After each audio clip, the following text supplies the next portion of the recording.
What up? What up? What up? What up, good people? What's the business? We're back. Finally. Man, I ain't waiting on y'all tonight. Like it. Hey, that was on me last week, people. Hey, I was out for the count. I don't know. I had like the 24-hour bug. Yeah, you had something, bro. It was not good for your soul, my boy. Yeah, we know, because we the bros, we know that he had a scare. He had to get a chick a plan B, you know. So Get out of here. You can't find one of them. You got to cancel everything. You can't have no show. You can't do nothing.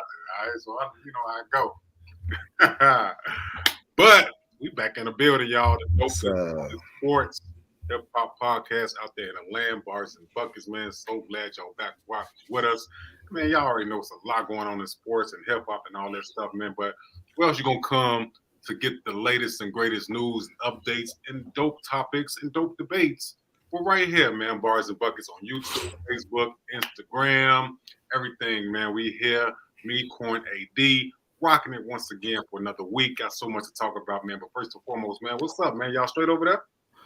Man, in the words of Brody, man, this week been weekend, boy. This has been a week, my boy. But you know, as always, man, in the midst of all of that, man, it's good to just be back, you know, with the bros online, be back with the Bars and Buckets crew joining us, and just talking some shit and kicking it with the bros, man. So I'm good. You know what I mean? You know it. What's up, Corn? Straight, Joe? I'm good, man. I'm good. No complaints. Shit, just been working hard. Like I said, I was telling y'all, it's my first week back taking class. Back in school. So a bunch going on, man. Taking care of these kids. So, hey. Definitely the kids. Yes. That part. All is well in the land, man. Here, in between, well, I ain't gonna say in between classes, knocked out a few classes before. Just finished the show with Windy City Underground, man. There's some dope stuff over there.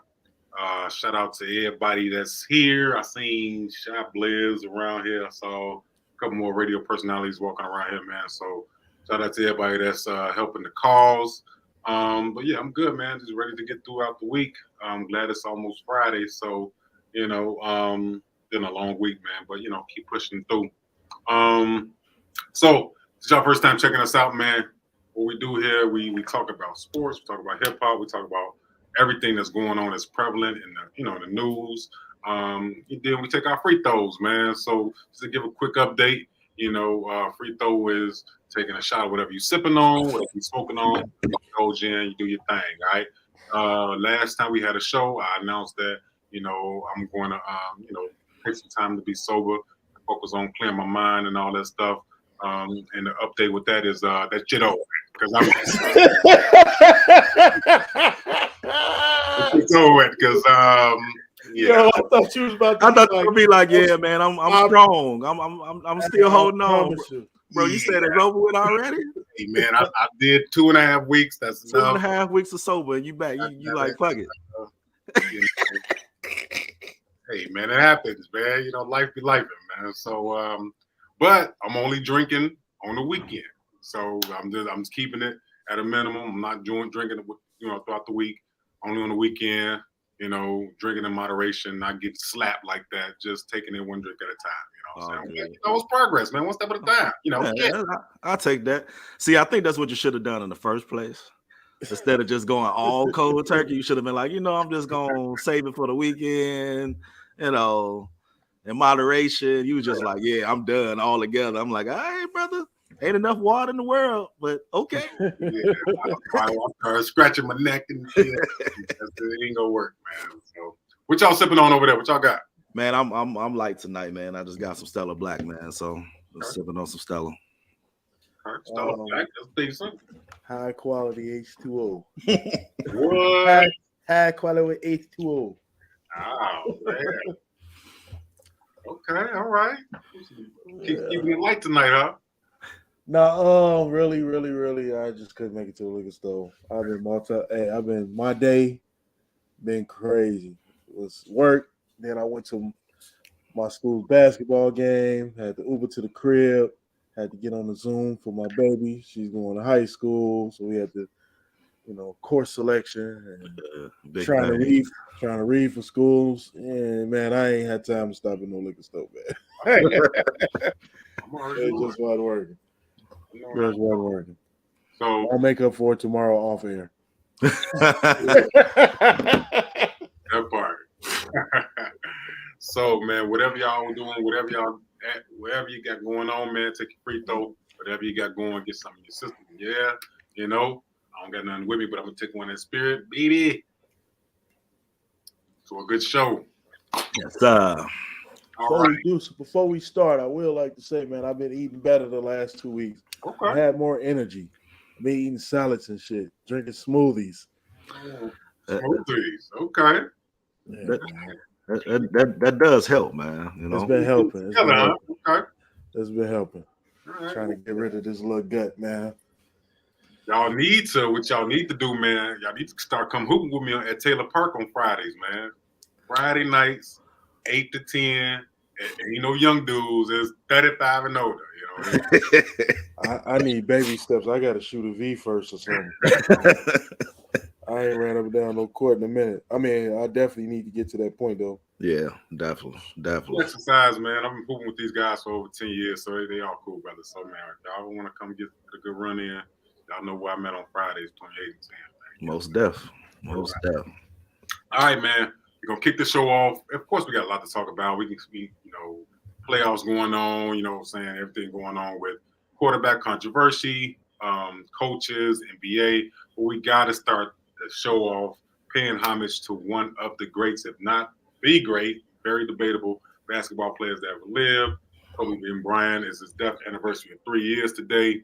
And, I think that the world was impacted in a lot of different ways. I remember exactly where I was at when I got the news. So, I mean, y'all just share y'all thoughts about what, Kobe, his legacy, and what was y'all doing when he passed away? What was y'all at? Man, I was literally preparing for work, man. Like I was literally preparing for work, man. And the crazy thing is that day I had planned a town hall for my kids, man. And we were going to talk about how when we have the opportunity of life in front of us to take advantage of it, and not be cliche about, well, there's always tomorrow, right? And how I was bringing that to him was, every day you come to school to maximize yourself, right? So, you come to school giving the most effort you can. Like every day might not be your A day, it may be a B day, but at least whatever you had in you, you gave, right? And you didn't just throw it to the side and say there's always tomorrow. So it was crazy waking up and preparing for that day and preparing for work, only to see that pop across my news feed that, the helicopter went down. It's reported that it's Kobe and some other families and young girls, and it was just wild, man. And I kept saying, like, and I think I posted on Facebook that morning, like, this can't be real. Like this, I don't know why somebody would joke like this, right? Like I was like, ain't no way this man, because I think he had something had just happened where he was just like public. LeBron had just passed him. Yeah, there you the go. night before. The night before, yeah. So it was just like literally where he was just public with something, and LeBron's passing of him for the scoring, and then the next day it's like gone, right?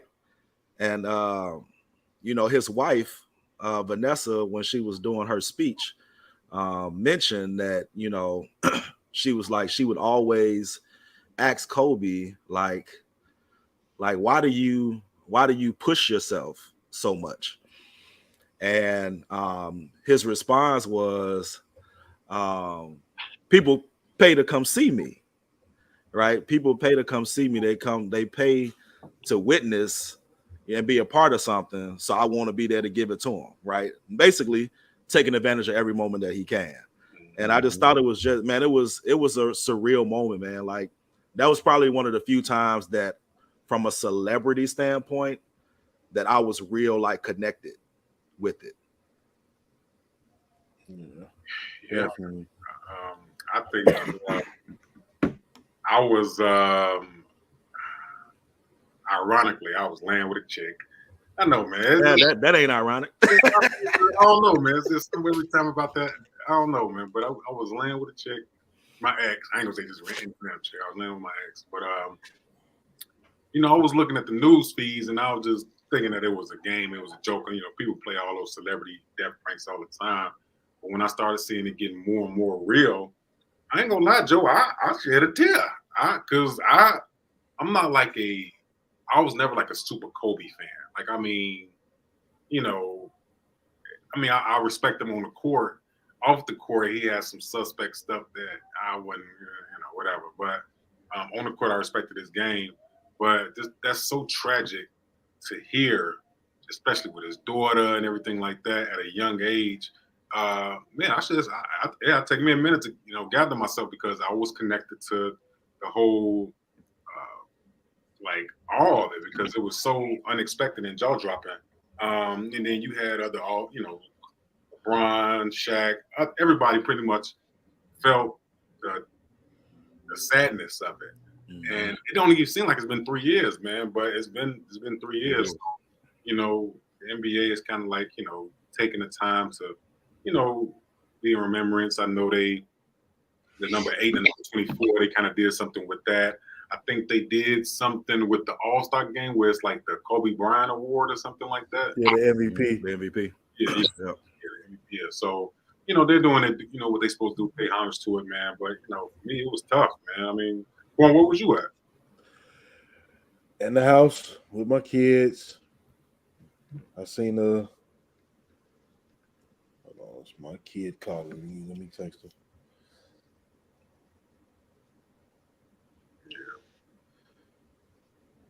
So, and then in the crib with my kids, man.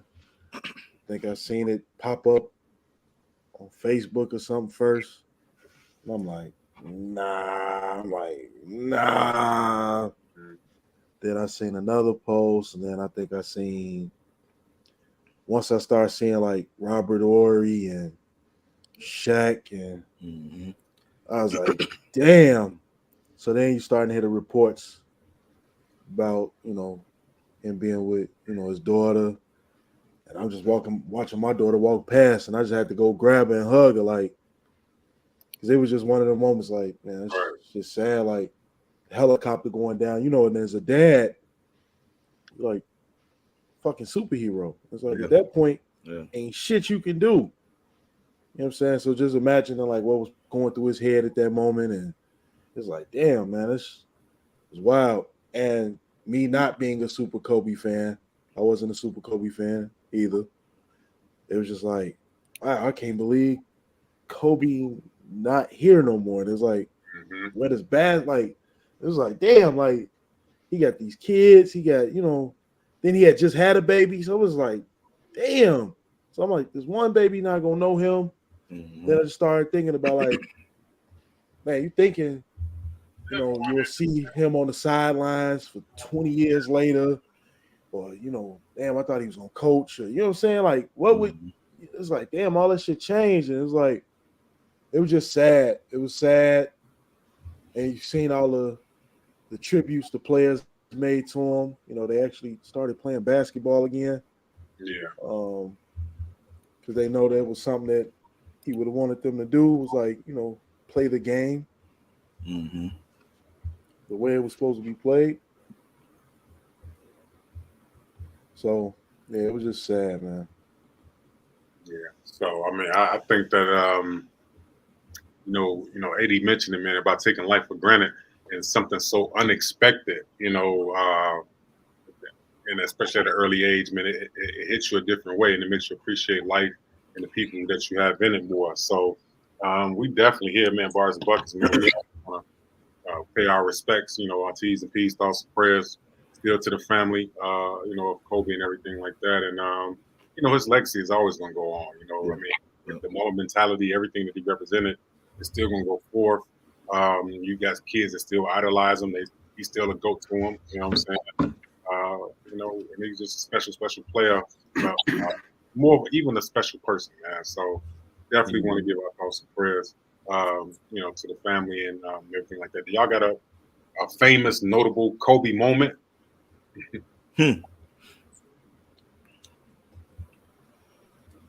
Man, got some Kobe moments. There's a lot of Kobe moments.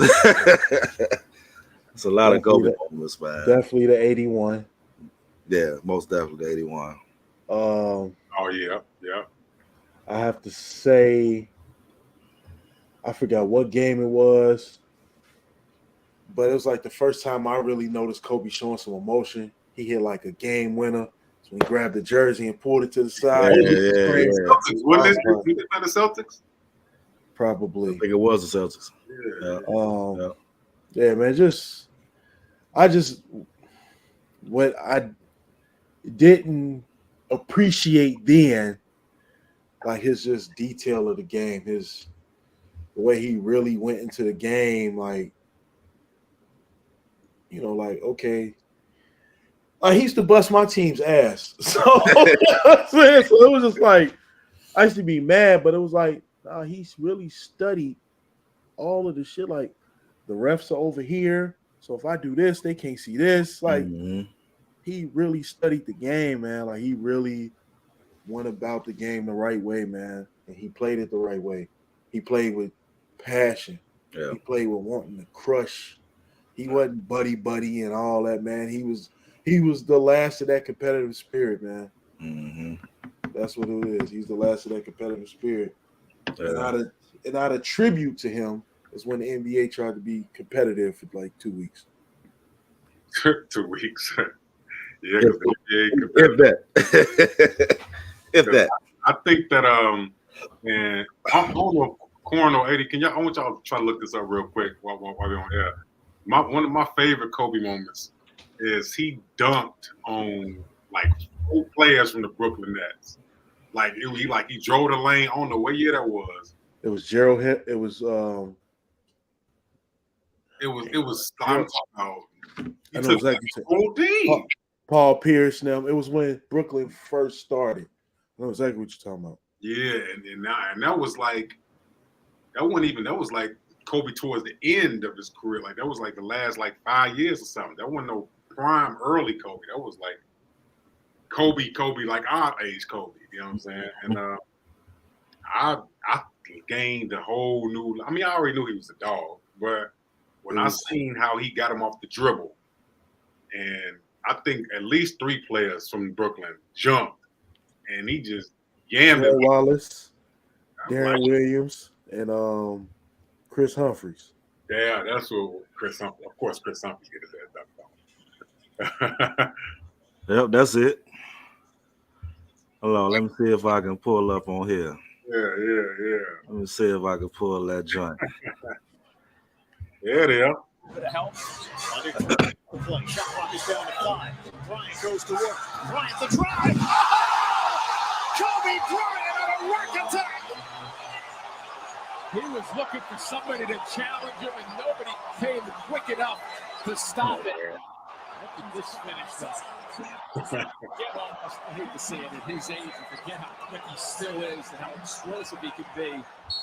And he knows that he's going to get challenged right there. And one of the things is, arms, you look at the strength going to the basket. Nasty.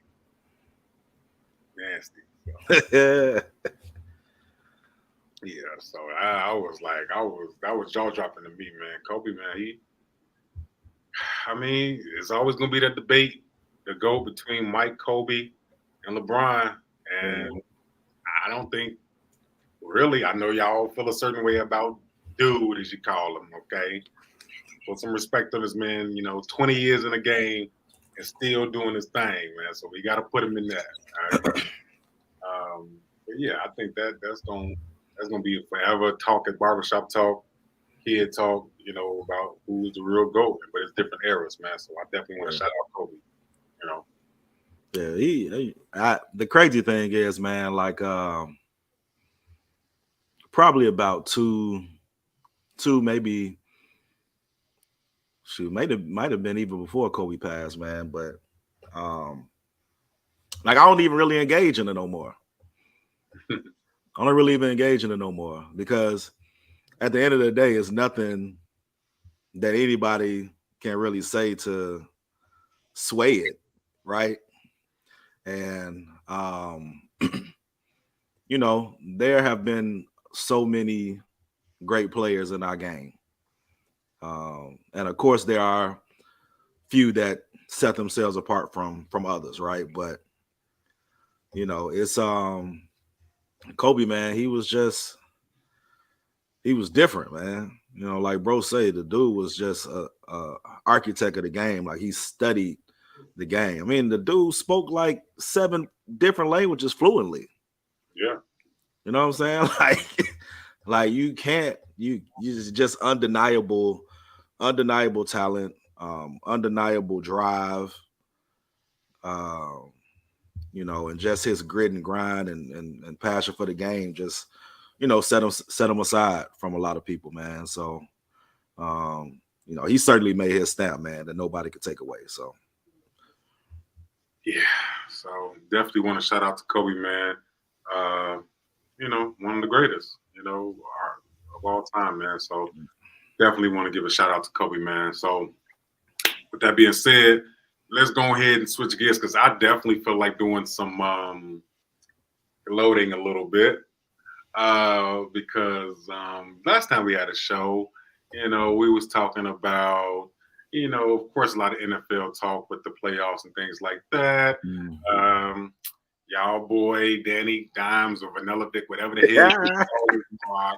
Okay. They did upset the Vikings. Okay. But that Monday night, when y'all so-called savior, GOAT, whatever, faced them boys at home, and like I told y'all, Tom Brady and the Bucs lost. Well, got their ass whipped by the Cowboys. did they? They did get their ass whipped. They put up a little fight in the last few minutes, but it was over. They lost the game. They got their ass whooped, okay? And now Tom Brady is going into debating if he's going to retire or if he's going to, you know, sign with a new team or if he's going to stay with the Bucs. We'll get into the rest of the the NFL playoffs as it looks now as far as Sunday, because Sunday is it's 2 real big games to determine. Man, there'll be some good games. There's going to be some good games Sunday. But before we get there, let's talk about y'all savior. Is this y'all king? What is Tom Brady? You're funny. Listen. You're hilarious. Listen, Tom Brady is the best quarterback you've ever seen play fucking football in your life. 2, it's time for him to go sit down. Oh, okay. It's time for him to go sit down. He's probably been a couple years for him to go sit down, but okay. Hell, he just won a Super Bowl not too long ago. That was a fluke. How? It wasn't a fluke statistically. Look up his stats from that year. Okay. You don't win. You just don't flukily win your seventh ring. Like, oh, you serious here? So why sit down now? Why you got to sit down now? Because his ass is starting to look old. He's starting to look old, man. Before we continue, man, we got the bro in the waiting room, man. We got Cuzzo. I'm gonna bring him on, man. You know, he jump on with us every once in a while, man. So he must be free tonight, man. What up, boy? What's the business, man? Must be free tonight, man.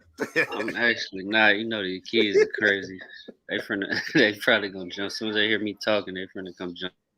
You already know what it is, but what's going on? What's the word, homie?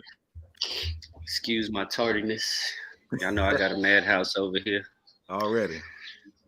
Always good to see you, Cuzzo. For sure. What's been up with Yeah, y'all? you ain't miss. We just talking about, you know, we talking about NFL right now, but since you're on, man, give us some of your thoughts about Kobe, man, and one of your favorite Kobe moments. It's interesting because I went a very long time being a Kobe hater.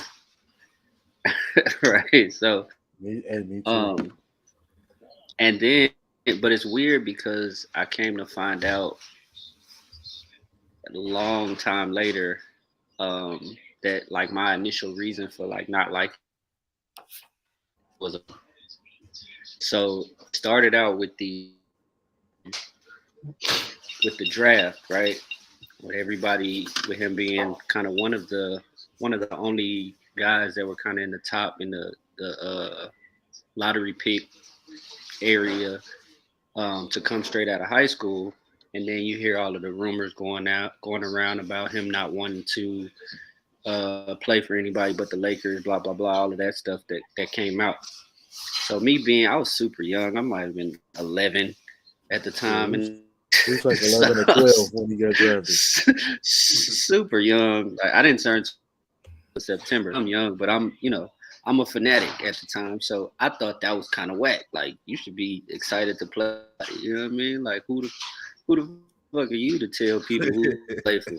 So I kind of disliked dude from the gate because of that, which was crazy. But it just kind of went from there. Then he was super arrogant. Then he played for the Lakers. I hated the Lakers. That same summer, I moved from Chicago to California, to LA. So it just kind of grew from there. Just the hate, and then the stuff happened with him telling on Shaq and all that. It just kind of confirmed it all to me. I was like, see, I told y'all. So then the little documentary comes out, I don't know, 2015, 2016, something like that. And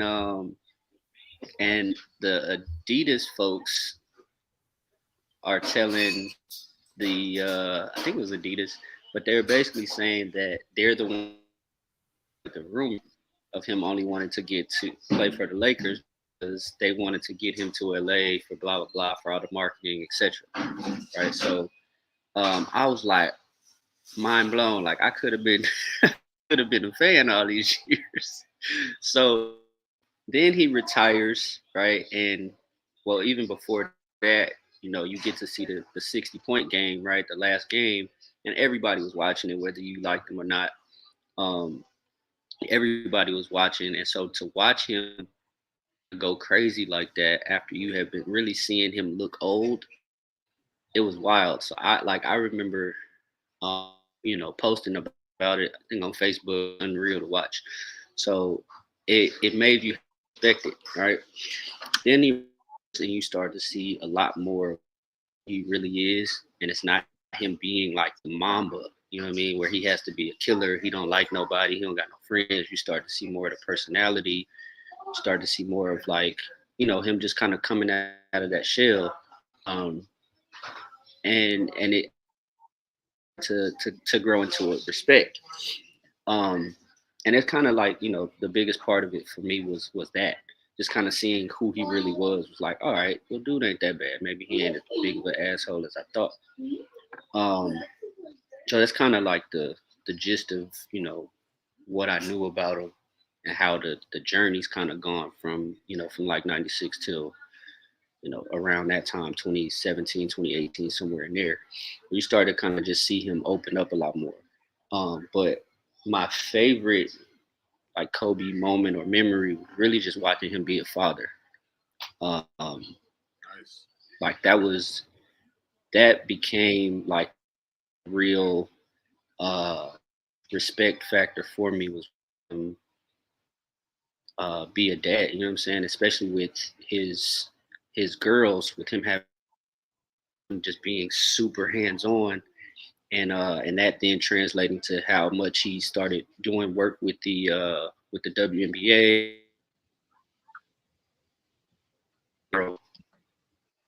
It all kind of just, you know what I'm saying? I got two girls, so from a fatherhood perspective, like that's what was my like biggest memory, or my most fond memory. And that's ultimately what hurt me the most, you know what I'm saying, when he died. It was that his daughter was right there with him. So like that's what really kind of fucked me up.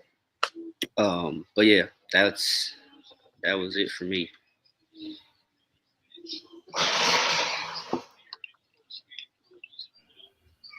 There's definitely good perspective there, man. we talked about that a little bit too, just with just with his fatherhood, man, and just how engaged he was with his girls, and his family in general. Um, so that was definitely. Oh, we got another special guest in the screen. Look, cuz, what's up, man? You knew he was coming. What's up? You want to say something, brother? Come here. No? All right. He said, Like, nah, I'm good. I'm good. So we had switched over, man, and we started talking about playoffs and kind of how those games went down the last 2 weeks. But most importantly, you know, Reg took the opportunity to engage us in a conversation about Tom Brady. And is it time for him to retire, or what's going on with him? Blah blah blah. And bro was just going through his synopsis of what Tom needs to do when you join. Tom Brady spiel. Yeah. What? So what? I caught some of it as I was trying to join, but so what did you? What your? I heard he old, but I mean, so you being a resident Tom Brady fan. yes, I'm a resident Tom Brady fan. Is it over for him? Like you want him to hang it up? Me personally, I think it's time for him to hang it up.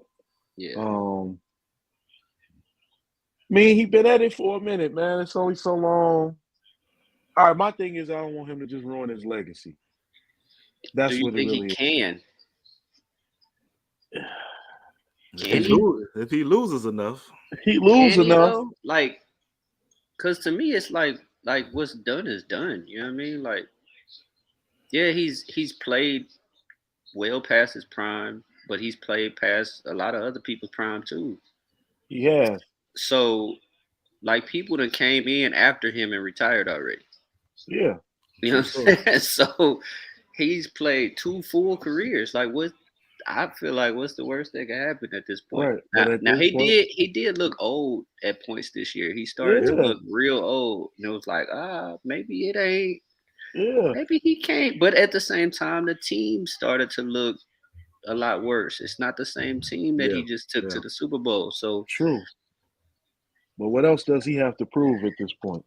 he hadn't he after really didn't have nothing after. after about 4, like after about Super Bowl number 4, he ain't had nothing left to prove. That's what I'm saying. So it's like it's all about what he wants to do now. Like, I don't know why he came back after he retired the last time, but he didn't. He felt like he wanted to come back. Had but to get was out that that really a retirement? Had to get out that house.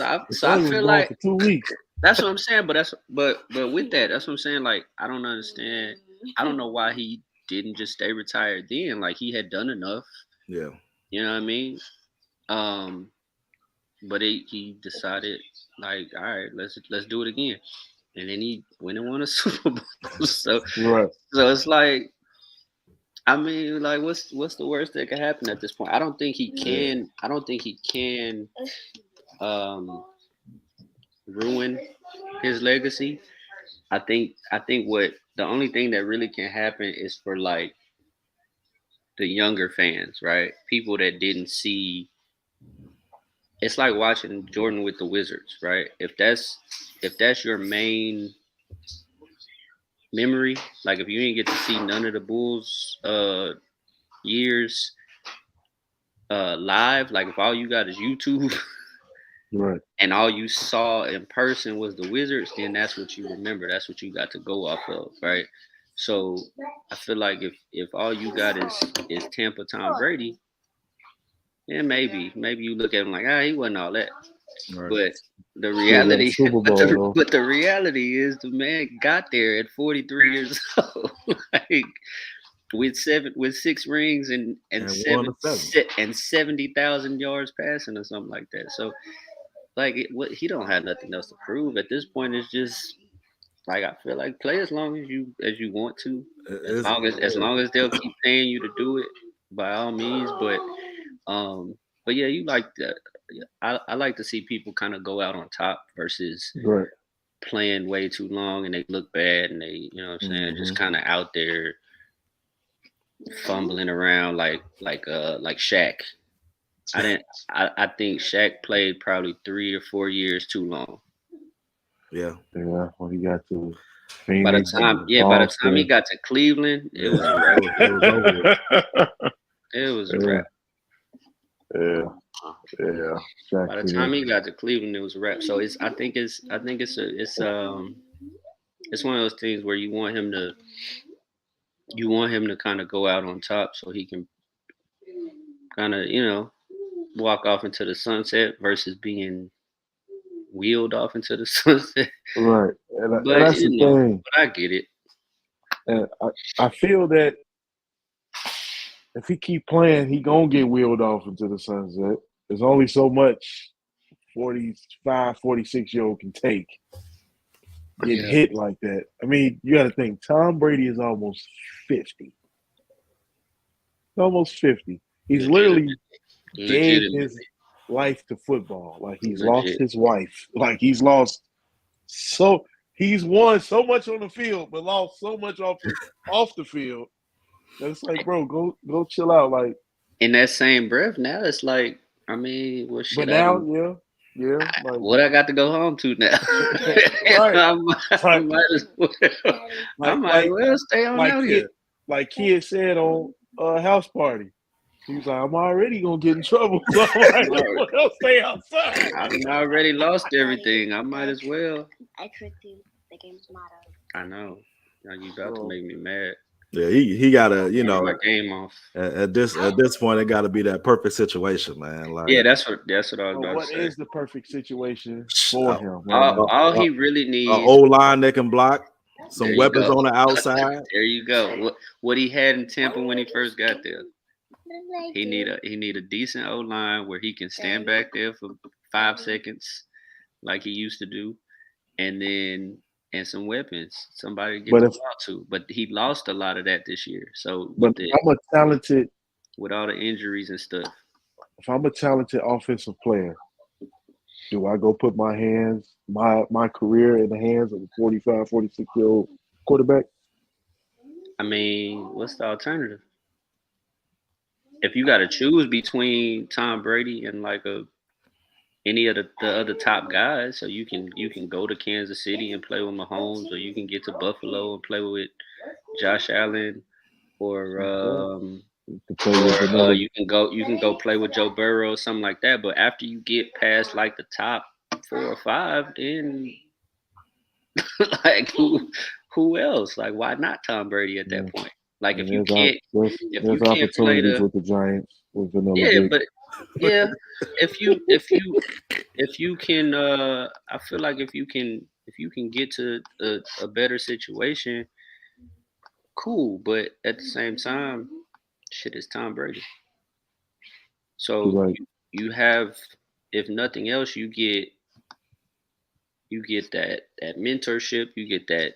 Yeah. He's literally seen everything. There's nothing that it's like, as much as I dislike this guy,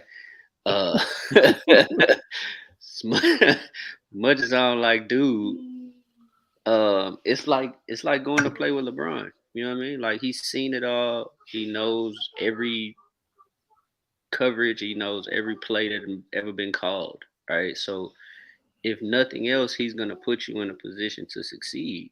You know what I'm saying? Yeah. So like, yeah, I mean, why not? If I can go get paid and catch passes from the greatest ever.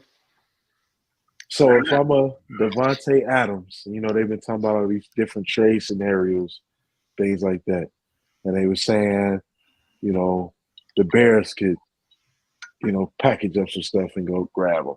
So if I'm Davante Adams, I'm a vet. I've been in the league. Do I come to Chicago where I know I can make an immediate impact? Well, I mean, either way, you're going to make an immediate impact. But do I come to Chicago or do I try to force my way to Tampa Bay where I may only have this year with Tom Brady instead of the next 3 years, 4 years, 5 years with Justin Fields? we already see Tom Brady play like trash, man. Like we want. My question is a legitimate, real question. It wasn't even to say I wasn't talking Tom up at this moment. I said if I'm Devontae Adams, and I know I can make an immediate impact on either team, do I put it in the hands of an older quarterback, a very experienced quarterback, or do I give it to Justin Fields? Where I can play the next 4-5 years. If that was the scenario, if I'm Devontae, I would look at how the DNA is ran in Philly and how Philly is operated. They have a number one receiver and when they have a mobile quarterback. You see what I'm saying? When they have those two type of dynamics and a great defense to build around, you have longevity there. You know, I'm not saying Devontae better than Antonio. Antonio Brown. AJ Brown. AJ Brown, right? I'm not saying he better. I'm saying as far as being a number one, going somewhere where you can be the number one, and then you can excel in that spotlight. Really, if we're being honest, Bears ain't that far away from being what Philly is this year. You know, with having the most cap space, draft capital, having a great quarterback who can use his legs to create more plays. The offensive line is far away though. They got to build that line up. Far away. Do something with that defense. And I think great quarterback was a bit of a stretch. Good. Yeah, definitely solid. Good. What is Good. the difference? Solid. We have talked about this. Good. Solid. Strong. Those type of words. We talked about the difference between great and good. Solid. Strong. Those words should be used with Justin Fields. Great is Tom Brady. Why would you consider? I love the kid, but I can't give him that shit. Great is Patrick Mahomes. Okay. So it's how many great quarterbacks is in the league? Great, then. If we're using the word great. Let's not get on this Bart Scott. Y'all may seem like great is such an anomaly. Like it's only 2 or 3 great quarterbacks in the league. No, that was what Bart Scott said. That's what Bart Scott said. Okay. I'm just saying. He left some people out, but he definitely left people out. He left some people out, but I won't say I agree, but there are definitely levels to the quarterback of tiers, the tiers of quarterbacks, right? Like the obviously, and there's great ones, and then there's some good ones, and there's some alright ones, and there's some bad ones, right? But the difference between great and good is, you got to earn something. Like you have to, like you can't go 3-14 and be considered great. Something happened. Yeah. Give me some division, give me some divisional titles. You gotta win something. You gotta, you know what I mean? Like you can't. And I know it's a team game, but we've watched quarterbacks pretty much single-handedly win games before. So, and that's just with their arms, you know what I'm saying? So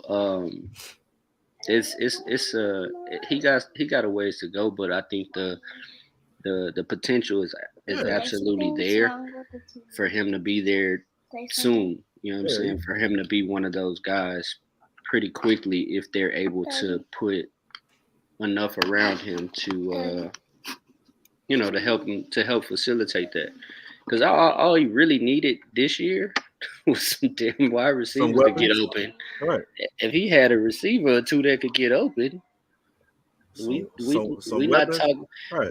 We talking about a totally different season. Weapons and an offensive line. Like how many of those losses were one possession? I think so many were a missed extra point, bro. If you don't.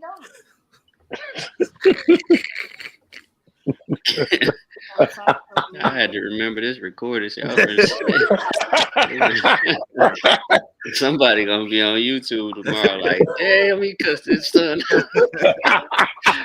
Damn, why you cuss his son out like that? I got you. I But understand.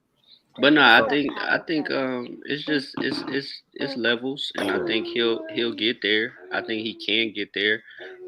If the leadership does what they should do, They better do something. I can absolutely see, because of where we were last year. I've looked at not the schedule, but they have the what is it? They tell you like the home and away games. Yeah, So you don't know the schedule, but you know who they play, right? So based on that, based on this year is all I can really go on. So based on this year, the teams that we play next year, personally, I think the schedule is even lighter than it was this year. So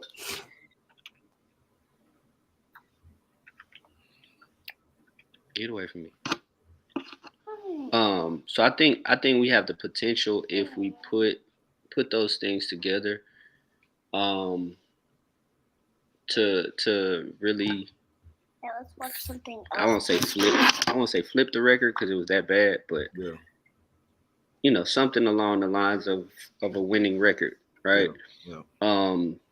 Assuming that those teams stay as bad as they are this year, and nobody does anything drastic. But I think they're winnable games, and we don't have a bunch of games against the top tier teams from this year. So, but it's literally just a matter of putting the right pieces around him, and I think we easily 9 or 10 wins next year. Same thing with Tom Brady. If they can get the pieces around him and keep those guys healthy, I don't see why not. I mean, he went 8-9 with some bums. They didn't have his best receivers most of the season. Yeah. Neither one of them. And then he got one back and went crazy. Goat shit.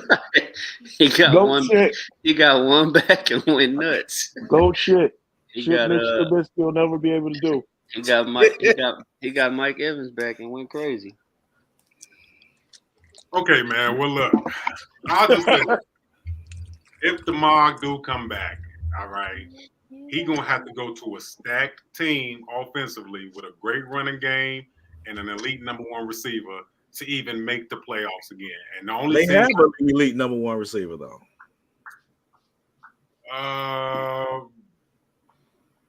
Only thing that they didn't have this year that was different from last year is they had a solid. Their offensive line was stacked last year, and the coaching sucked too. Their defense was a lot better last year. And the defense was a lot better too. And Tom didn't have a tight end to throw the ball to. Oh yeah, that's true. That's big. That's why I said if he do go to the Raiders, if Tom do go to the Raiders, he has a better chance. That's still, that division is tough. I mean, even though Russell Wilson had a terrible year with the Broncos, you know, that's still, you still got Justin Herbert over there. You still got Mahomes. Like that's still a tough division. So I don't see Tom leaving. The reason being, his kids is in Florida. He ain't about to be gone half the year and not be around them. He already in a different household now. How old is his kids? He got young kids. Oh damn! They're not babies, but you know they still rather they still in the house. Oh, okay. Middle school, high school age, I want to say. Okay, cool. Oh, random. I want to give a shout out to the lousy bitch, Scottie Pippen ex-wife, who was with Michael Jordan, young Marcus. Young Marcus. Young Marcus. What's he do now? Young Whitney Young. Whitney Young product.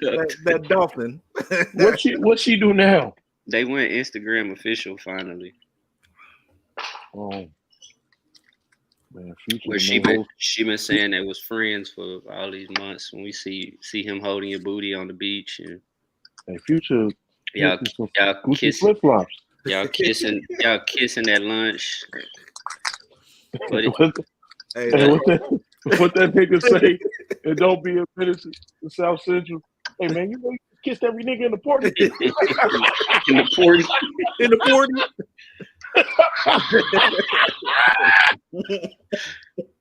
Damn. That's stupid. Hey, that's a wild situation right there, bro. That's stupid. Yeah, but he young as hell too. That's a wild situation. I think he like 33.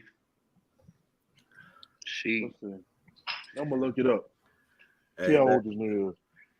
yeah, because I think the older one is a little younger than us, Mm-hmm. and then Marcus come like 2 or 3 years behind him. So I want Marcus to say, is 32. yeah, Yeah. that's what I thought. So that Hitting Uncle Pip wife. and she 48, something like that. Damn, is she 48? Mm-hmm. I I mean, was, Yeah. bro, I thought she was older than that. bro, their kids are grown. Yeah, I thought she's she was 48. older than 48. She Yeah, I got think- Lil they- Pip in the league. their younger son. I was about to say the older one is in the league, Yeah, and he ain't even the that's it. oldest. I don't think. Right. I 'Cause don't think Pip he got the other oldest. kids. I think they got a kid older. I think they got a kid. I think they have a kid. I think they got 4 together. Yeah, they got 4 together. I'm looking at them now. Out of And I the- think Scotty might be like number 2. 2 or 3, Shit. something like that. Yeah, man. They got an 18-year-old, a 21-year-old together. Mm. The daughter's 14, and then Scotty Jr. is 22. Bruh. So 3 technically grown, and Grown, then right. high school, and Marcus could have went to school with him a little bit, something like that. You know? That shit crazy. That's wild. I mean, like she tried to justify it. You know what I'm saying? Telling they I've wasn't never met him. they weren't that close, which I probably assume based on like what we know now. You know, Mike and Scotty probably wasn't hanging out like that. So Right. I get that piece of it, but you still knew that nigga had kids, and you knew that's who they were. Like it ain't Definitely. it ain't like you didn't know they existed, and then you It's just still kind a of code of conduct, man. you just kind of like, oh, Michael Jordan got kids. Well, look at Right. here, and he just Hey. happens to be 32 years old. You And in cross your face. paths with baby Come on, Marcus at the Chicago Stadium. Ain't At no some way. point. Exactly. Ain't no way. No way possible that you didn't pick him up. It's a picture of you holding him at his birthday party or some shit. Ain't no way in hell. There's something. MJ was on the line, man. MJ was on the line. Hey, Marcus, I need you to do me a favor, man. Boy, that's some cold. Need you to do me a favor. I ain't gonna That even, would be so cold. I ain't gonna even address this in public. I ain't talking about his book. I'm gonna let him have that. I need you to do me a favor. Yo. The nigga Mike seen that shit on TMZ and said, I got him. Got him. how he was holding that iPad laughing at Gary Payton ass. We say I didn't have no trouble with the glove. The glove. The glove. I had no trouble at all. I have with no the trouble glove. at all with the glove. Right, but knowing the stories that you hear about Mike, it wouldn't be that far fetched if he Hey, that's sicked his son on her. true King Petty. Oh my Petty. god. Yeah, Petty. King Petty. The GOAT of Petty. Go to Petty. If he did sick Marcus on him, he got his first ring in Petty. Bro, that's crazy. I never even considered that. Now, That's- he fucked that's- with Isaiah next. Right. I never even considered that. Right, Isaiah been talking spicy, bro. He been keeping it cordial for about 20, 26, 27. that old age. Some getting to him, reason, man. something happened. Something came out, and he's just been going crazy. That old age getting to him, bro. And we already knew it was, it was trouble. We already knew it was something, right? Something there for years. And he's always, he'll tiptoe around it. He'll say, I'm about to whoop.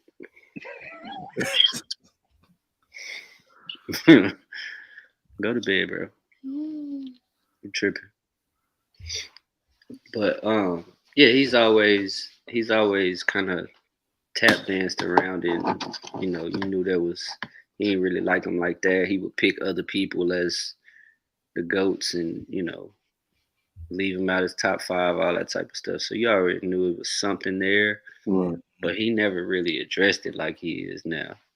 Like when he got on whoever podcast that was, the Pivot. He got on the Pivot and was like, I made it I made it safe for him to walk the streets. I said, I made it safe for him to walk the streets of Chicago. Isaiah talking gangster. Right. He he kept him off of him on the west side. I said, Isaiah talking spicy. I've never heard that. And I done watched plenty. I done watched everything they done. Because I'm probably one of the few Chicagoans that's an actual Isaiah Thomas fan. Most people don't like him, which I hate the Pistons still, but I actually like Isaiah Thomas. Like I grew up watching him because I always watched all of the like short guards because I knew I wasn't gonna be, tall, so I had to figure it out from watching shorter people and see what they do, so I can figure it out. Because I knew I wasn't gonna be able to. I couldn't watch Michael Jordan because I ain't gonna do it. I ain't gonna be able to do that. You know what I'm saying? So I was actually one of those people. I watched Isaiah Thomas a lot. So I'm still a fan.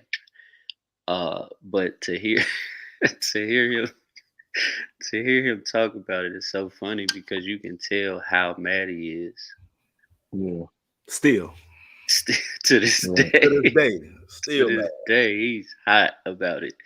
It really burns him up. And I've always said I feel like it's because of us.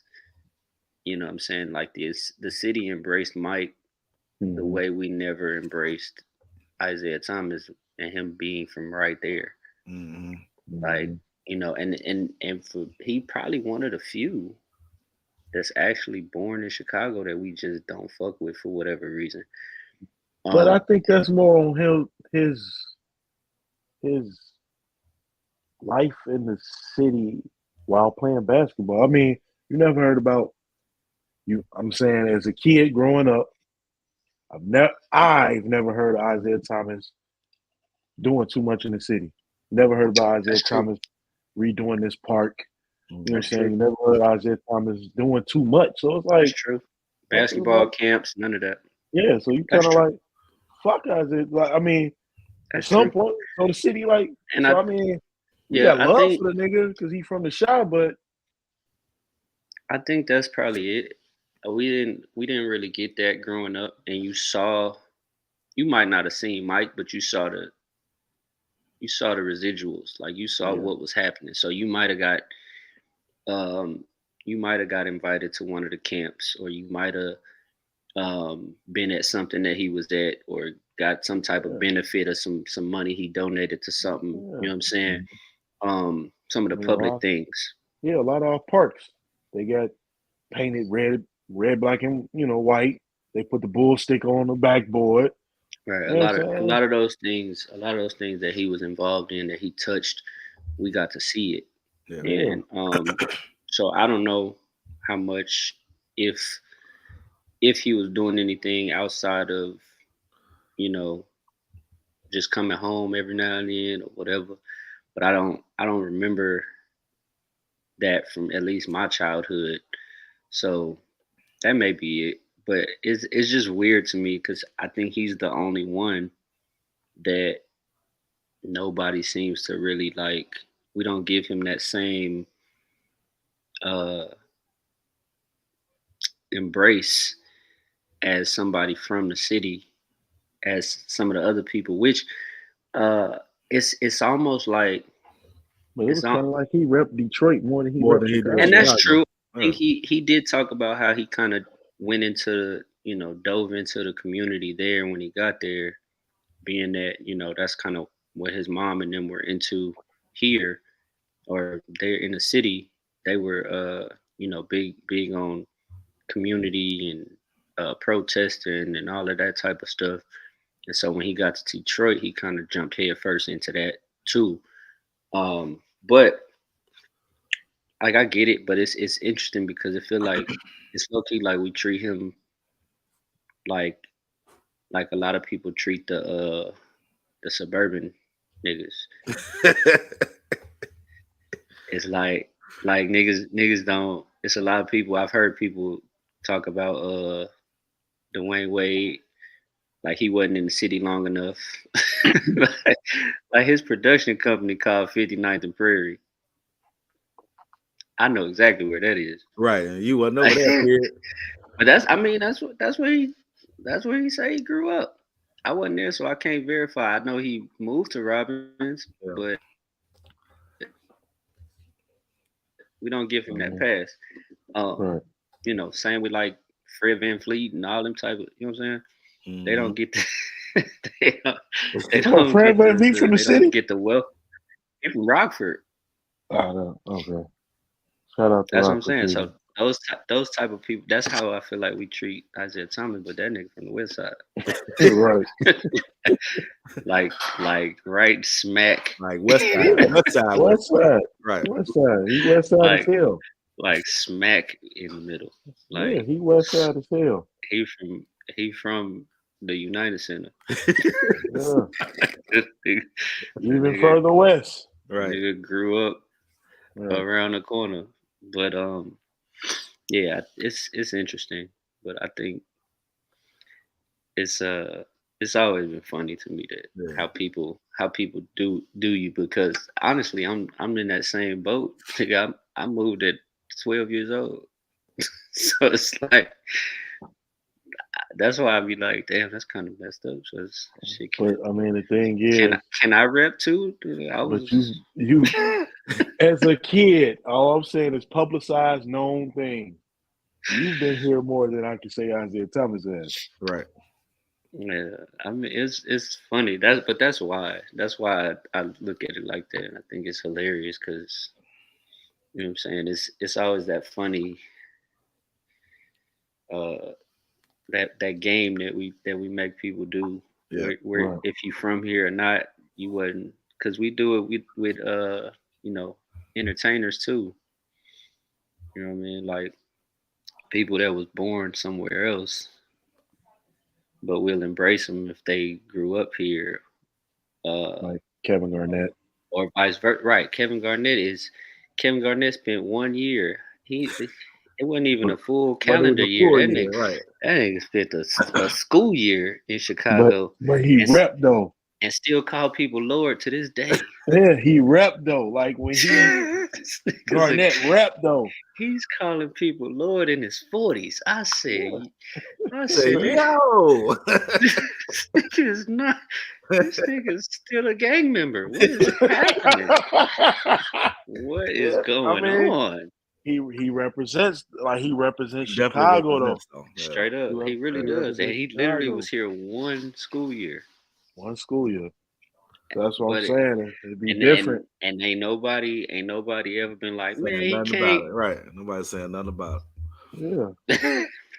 But like it's funny, man, because like even with like so like on opposite sides you have like Kanye, who was born in Atlanta, spent his whole life in Chicago. But- He but moved you- at like 2 or 3 years old, something like that. I mean, the nigga named his son Chicago. Straight up. Straight up. He named his son Chicago. Straight up. Man. And then but on the flip side, you have somebody like Ludacris, it. Right. who was born in, But he was Probably born in not. Champaign. I was about to say he was born Yeah. right outside the city, but from the area. But he rep Atlanta though. But he Like, reps Atlanta because it's the same thing. He moved to Atlanta super young and grew up there. But like I always wonder like what's the cutoff? You know what I'm saying?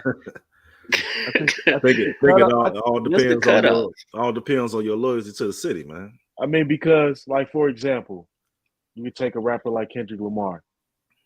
His parents is from Chicago. You know what I'm saying? But we don't look at him like he from Chicago. You know, people from here, yeah, you got ties to the city, but you from LA. Right.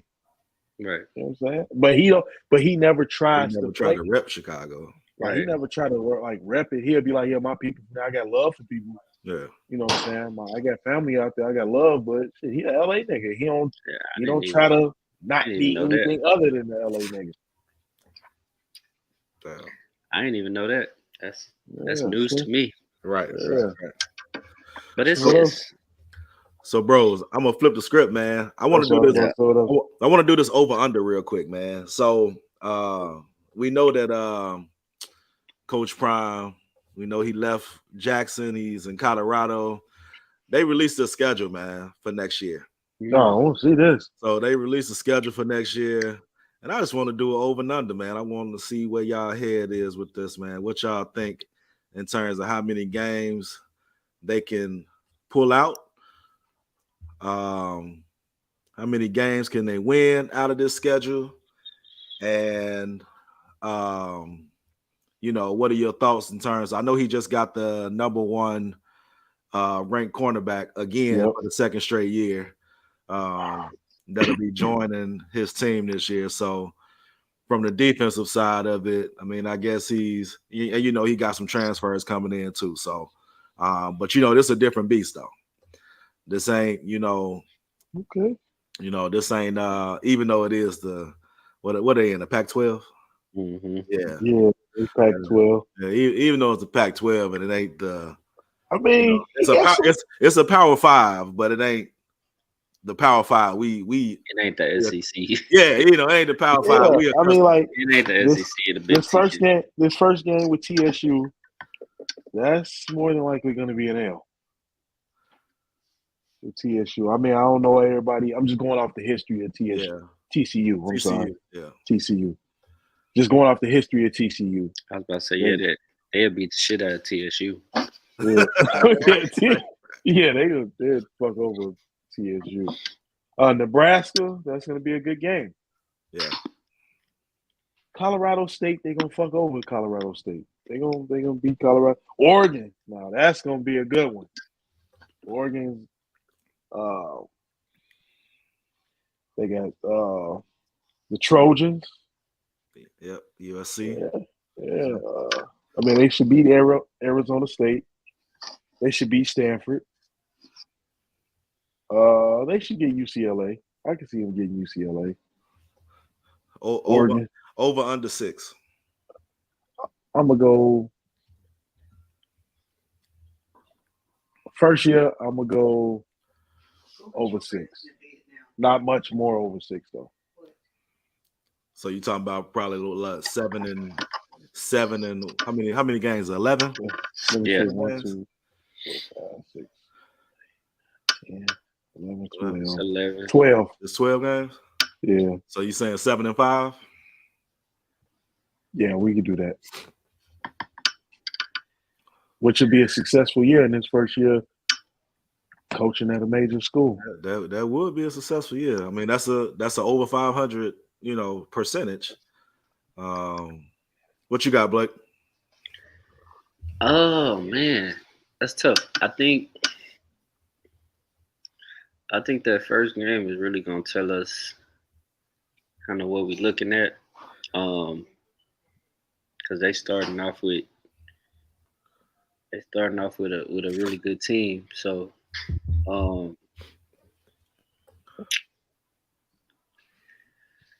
I don't know, man. Buddy a winner, man. I'm gonna go over. I'm gonna go over. Same record. Nah, I think they might do better than that. I'm gonna say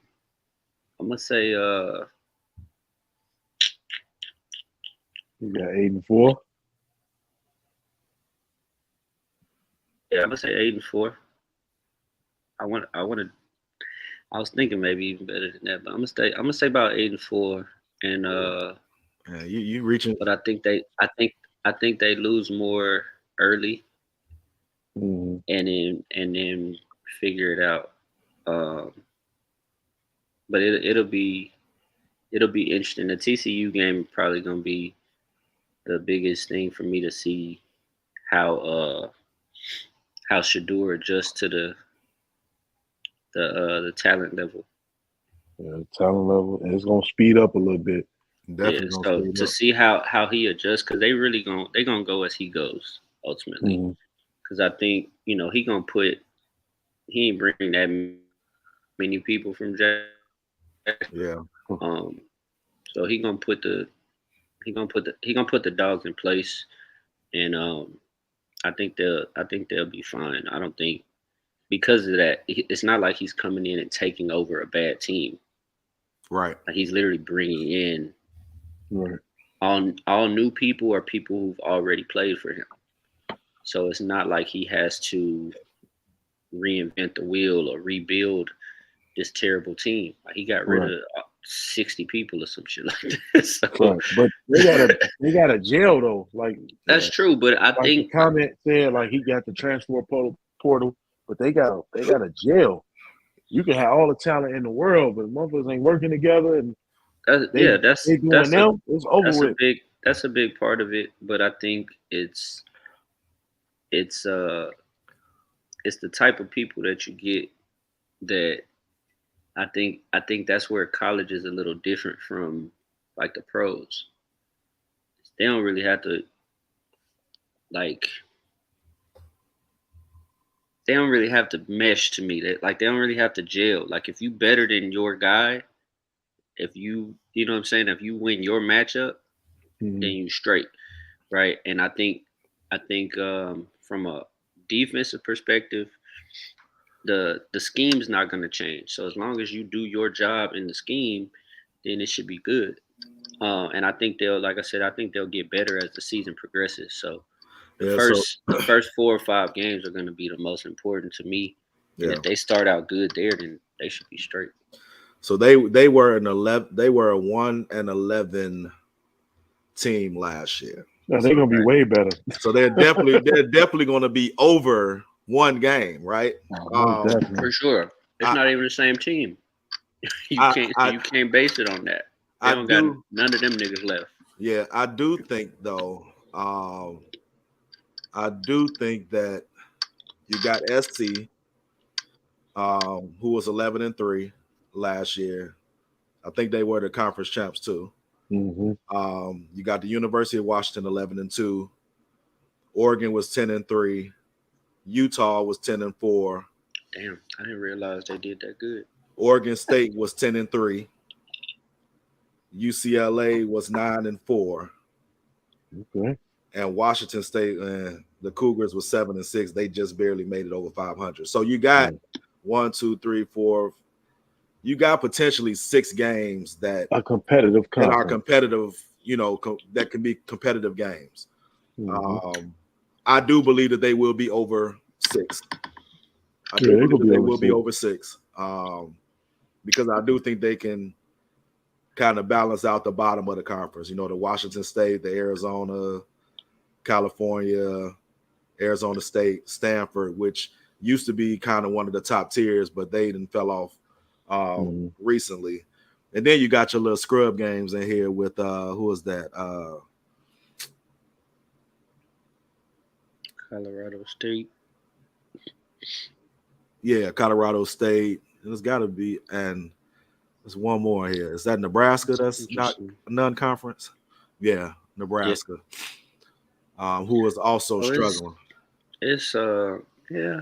I mean, yeah. I'm probably giving him a little too much credit, but I think watching what he was able to do at Jackson State, I don't see why that can't be replicated. Yeah. I mean, I he agree. did his thing. Yeah, He did I his agree. thing. He has the ability to he has the ability to galvanize people. So Yeah, for sure. So he'll definitely figure it out. And his recruiting is crazy. Yeah. I don't know what he's doing.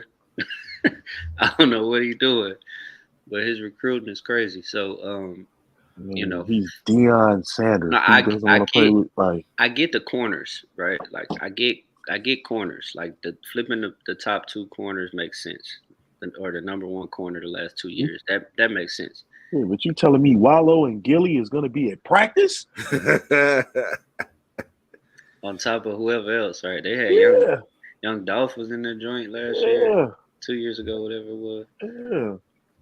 It's. I mean, you mean to tell me, Lil Baby might do a halftime show? Sign me up. Yeah, it's. I get it, but you know he's doing this thing, so I think year one will be interesting. But I don't know what all they bringing in because I'm sure they not. Well, I don't know what the cutoff is, so they may not be all the way done, but or they probably done for this year. But what's this? This is January. I'm sure they can still bring people in. I'm sure they can bring people in up into at least June. So yeah, it ain't over. Yeah, so I'm sure he'll still have some people coming in. Like high school ain't even over yet, so right. he can still have true freshmen coming in from somewhere, like you know what I mean. So it's I don't think it's over yet, but it'll be interesting to see what he can put together. But I think I don't see why not. Like it would not surprise me if they not up around the top of the division first year. Wouldn't surprise me at all. Yeah, I think certainly certainly there's going to be a culture shift, right? And it's already shifted. he didn't already told people you can go ahead and jump in the portal right now. He said that day one. Day one. You can go ahead and jump in the portal. I don't need you here. We all good. Minute one. I got some dogs coming, so I don't need you here. We good. Some of y'all ain't gonna make it. You gonna jump in the portal right now. I said, damn. Right. Immediately. I wonder what that felt like. Can you imagine sitting there, the coach come in and be like, yeah, you ain't gonna be here. You can go.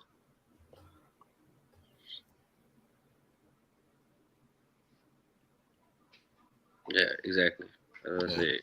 Yeah. You already know what it is, and I'm sure he's bringing in people that either have already played in a similar system, or that he feels like could translate their game will translate to what he wants to do. So it's not gonna be, a super adjustment period. Like I said, the biggest adjustment is gonna be for Shedeur. Yeah. So Shedeur got to figure out the difference in, throwing against SWAC DBs and linebackers versus these, these Pac-12 guys that's, a little bigger, a little stronger, a little faster, and making those same throws. But those windows gonna close a whole lot quicker, a little faster, right? But you got, depending on the dogs, we still see niggas get smoked. People still get ran clear past. So it don't change if you still got somebody that can run past anybody. And like Travis Hunter, a dog, man. He don't. That kid is nasty. The crazy part is Deion was saying like he wants to be a receiver. So he play corner because he's good at it. He don't even want to be a DB like that. He's just good. But he wants to play receiver. He loves playing receiver. And when you watch him, you like, oh yeah, he different. Oh, he definitely different. He's different. Anybody playing both sides of the ball is different. He's different. But I'm saying on offense, like he's insane. If they were able to really, it'd be interesting to see if they do it more, where they, take him off the field on defense a little bit more, and let him kind of play more offense, and let him rest so he's not on the field the whole game. Right. It'd be interesting to see if they let him do that so he can really kind of go crazy on offense if they need that. But Yeah, he's a monster. So Mhm. I think they'll be just fine, bro. Yeah. Like I think I didn't realize the rest of the Pac-12 did that good last year though. Yeah. So They had some decent records, man. But I like you, did not realize that. yeah, they had some. They were either top heavy or bottom. Like it was one of the other, man. But it just mean all the teams at the top beat the teams at the bottom. Cause who did and a little bit of each other in some non-conference right? games. And then some because that's what I would need to look at is who they played. Like if all of y'all were 10-4, like who I the hell? mean, SC only lost one conference game. Washington lost 2. Oregon lost 2. Utah lost 2. Oregon State and UCLA lost 3. Okay. So they had a strong conference overall. Yeah, they just lost to each other. Yeah. It seemed like And all of them losses that them L's they probably took were the top of that. right. They lost to each other. They just and all of them beat the shit out of Colorado.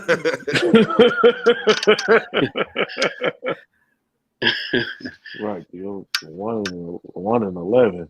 That's crazy. Colorado was just lit. I'm telling you. Everybody was looking at that on the schedule. Like, we play who? Oh, yeah, no doubt. No doubt. Mess around and lose one. You're like, damn. Oh, we got Colorado next week. We all right. Like, no doubt. We'll take that. We'll be straight. Yeah, we're going to bounce back next week. Yeah, I'll take an extra day off. So we all definitely got them. We all definitely got them over 6 this year. And having a successful first year under Prime, with his collection of talent and bringing in the individuals he bringing into the squad. The next thing I wanted to talk with y'all about, man. So Blake, I don't know if you heard about this new All-Star selection format. So they did release the captains today as well as the starters, man. So, but the unique thing about what they're doing this year is that the team is being selected the day of the All-Star game, which is pretty interesting to say the least. How do you do practice? So there ain't gonna be no practice, right? So it's almost like a pickup game. That's weird. Which, I mean, hell, the All-Star game been a pickup game for the last once they got rid of the East and West, and whoever won had the home court advantage in the finals. Once they got rid of that crap, it's just been, the All-Star game just really been a pickup game at the gym. But here are your starters, my brothers. From the West, you got Steph, Luka, LeBron, Zion, and Jokic. And in the East, you got Durant, Kyrie, Giannis, Donovan Mitchell, and Tatum. Is Durant gonna play? So Durant did say that he wants to play.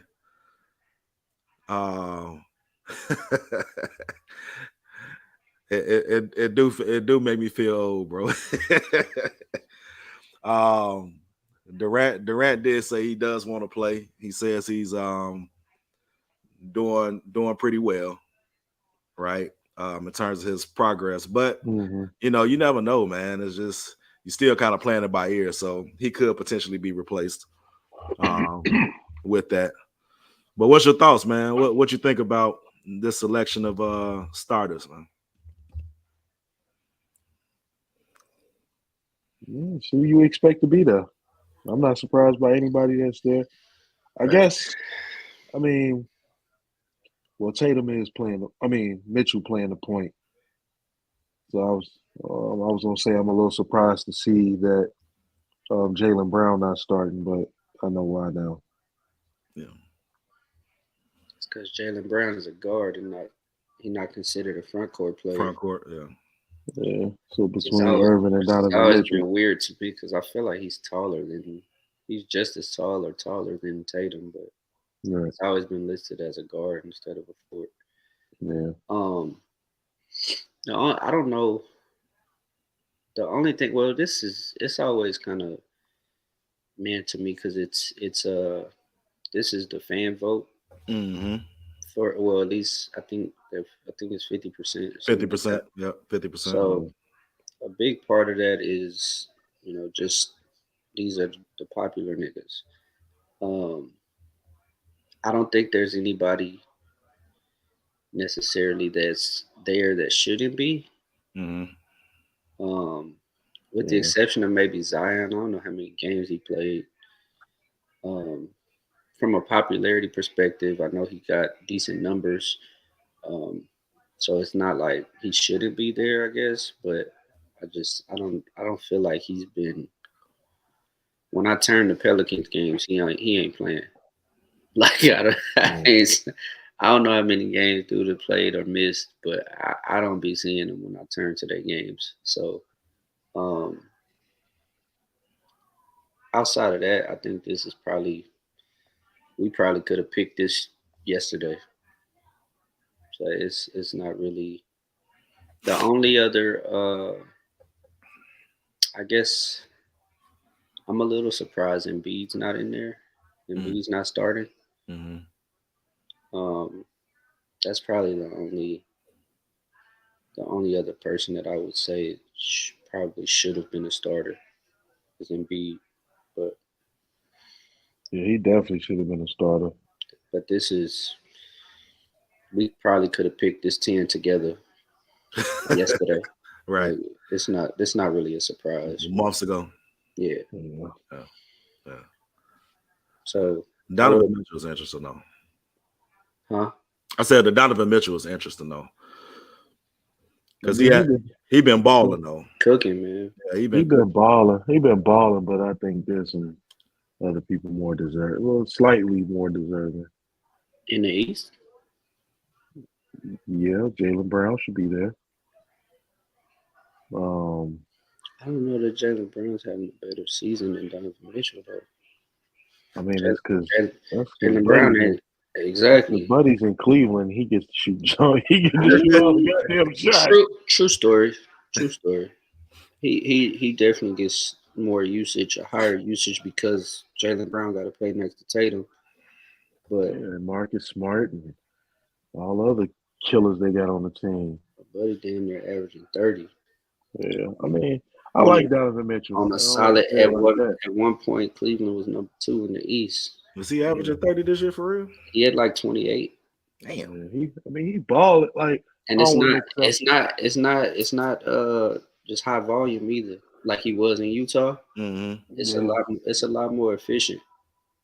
Yeah. So he's playing a lot better this year than previous years. So I just want to see who's gonna be on this bench. Like that's what I was wondering. Like who else gonna make it now? Because now it's hot. So the coaches picked the bench, right? I want to say that's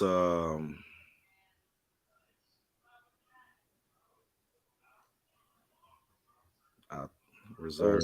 Yeah. The reserves are chosen by the coaches. Yeah. Okay. Yeah. So I mean, you got you still got cats, like Jaylen Brown out there. You probably got Dame. Right. Dame should be an all-star. Dame should be an all-star. Hell, I'm even go, and I hope they don't. Be shiesty, man. But Shai Gilgeous-Alexander from OKC should be an all-star. He should be an all-star. I think Markkanen should be an all-star. Yeah, he been hoping. Markkanen been doing his thing. I ain't gonna lie, he been hoping. I'm surprised I was not a Markkanen fan. I mean, either. I'm surprised he got there. That Zion got there before him. Like that could be Markkanen right there. Zion's more popular. Yeah. Markkanen ain't never gonna get that many fan votes. Yeah. It ain't enough niggas with internet in Utah. But once the media talk somebody up during a few games, yeah, the media, the announcers and the media. It's just He in Utah, man. If he was in a better city, doing But his it's in thing, his city. The game in his city. that's true. But it's Utah, though. I mean, true. It's Utah. They don't All even right, so they don't support their people like that. does Zach and Debo go to the game? I was gonna ask the same thing, but I don't think. If it was up to me, I would say.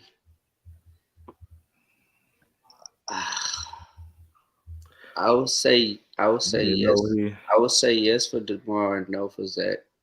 26-5 and 5. Yeah.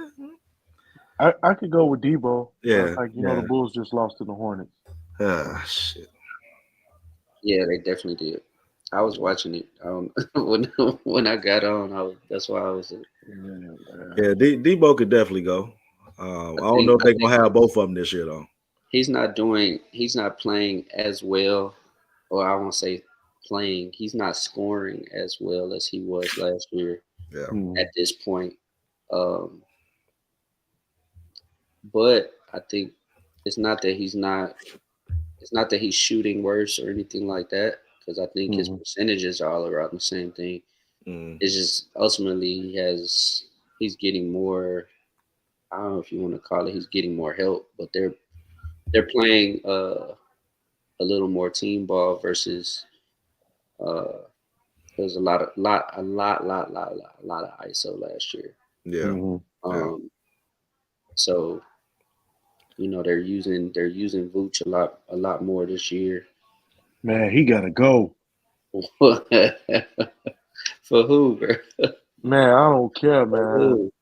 That dude is pissing me off. For who? I don't know. It ain't so the problem I have with it is now I think we should trade that nigga for a crash test dummy. Them motherfuckers will move better than that. God damn, man. He pissing me off, man. That's fair. He definitely don't move well. He definitely don't move well at all. That nigga like a refrigerator on defense. Man, dude, he be pissing me off. He definitely a freezer chest. Deep freezer. Right, man. Hey, a deep freezer. Man. That nigga's a deep freezer with no dolly. Like you just gotta rock that. God, man. Yeah, like what I don't like is like when Tony Bradley's a better defensive. Oh my god, man! He's so unathletic. Like he doesn't jump. Like I don't know. That nigga like Frankenstein in a Bulls jersey. I don't know if he can't no more. Like if it's just gone. I assume he jumped in Orlando. We never seen that nigga jump. I assume he jumped. That nigga jump. You can't slide a piece of paper under his feet. He was going crazy. He was going crazy in Orlando, man. He was going crazy. He had so many games with 20 rebounds. Yeah, but I don't think 20 games, 30, 20 games. Around him. Now, granted, they didn't have nobody else. So they had to, he got a lot of shots. Got a lot of touches. Yeah. Got a lot of touches, which I think that's where we lose some of the games that we lose is because when we have those mismatches where we play teams that go small, we don't throw the ball to him in the post. But that's neither here nor there. I would rather see Donovan go first before Vooch, personally. Well, Donovan, they just locked in for 5 more years. That ain't got nothing to do with nothing. Man, that nigga gonna be eating Uncle Remus for at least the next 3. That ain't got nothing to do with nothing. He gonna be eating Uncle Remus. He gonna be eating Uncle Remus and Italian beefs and shit for at least the next 3. Nigga, the Knicks was paying 4 coaches at the same time. That don't mean nothing. Hey, the Knicks. He can still go. The Knicks, that's like basketball hell. They can still send him. They can still send him home right now. That means nothing to me. He can get the fuck on. He can. He can get the fuck on. And he can take Vooch ass with him. The only thing is, bro. Get them niggas the same fucking flight out of this bitch. There's like It's like 5 people in the league with a legit post game. Like there's nobody. And Vooch damn near ain't one of them. He probably 5, but he could post. Vooch ass, I But promise, that nigga move Bro, like a mummy. when they get him the ball in the post against people, when they get him the ball in the post, like If he catch that motherfucker, let's go there. is that the catch or the pass? You know what? I ain't gonna super defend him like that. I just think he can play. He can still get buckets. I mean, he's We averaging need him 18 to. and 11. Which is shocking. How? 18 No, he's and bro. 11, He's been bro. doing that. He's been doing I that. know. And that's without getting the touches. That's with not enough touches. We There's- talked about this. There's games where he should be. There's games. Who was I just watching? Because I literally watch almost every game now because of the Let's see what his ass did today. the TV thing that I use. He had like 12 at halftime. I don't know what happened in the second half. The Looking niggas up now. end up losing. Vooch finished the game with 12 points and 9 boards. Damn.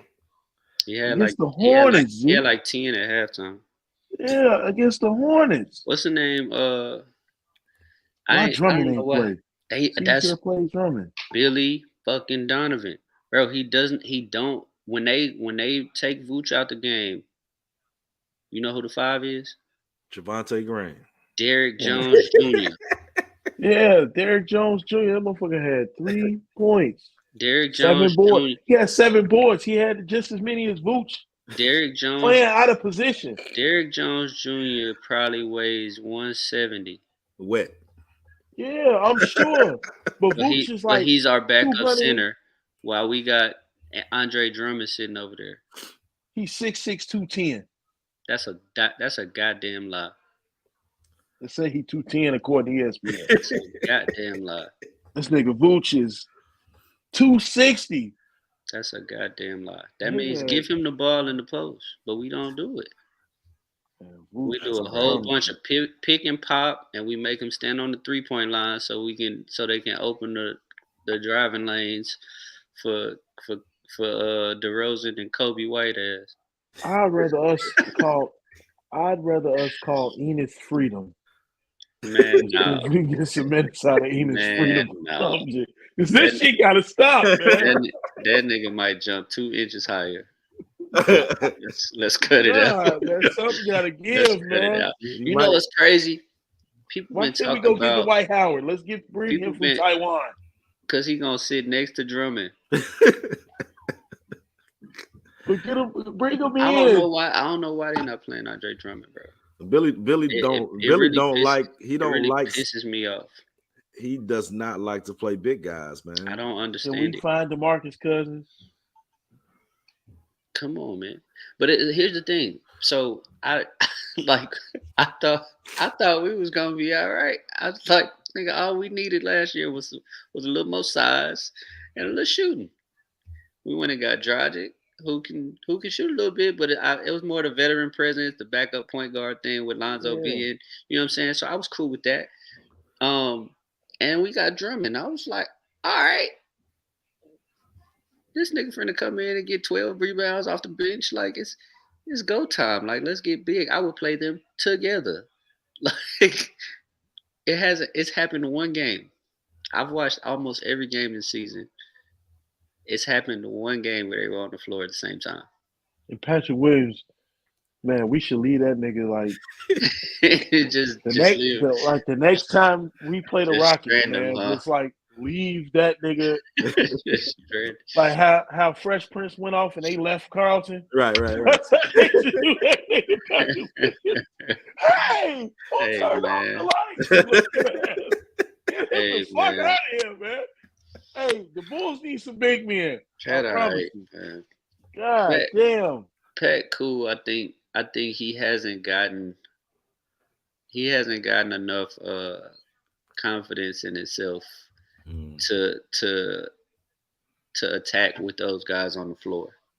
I think if he played on the second unit, he probably would be better off.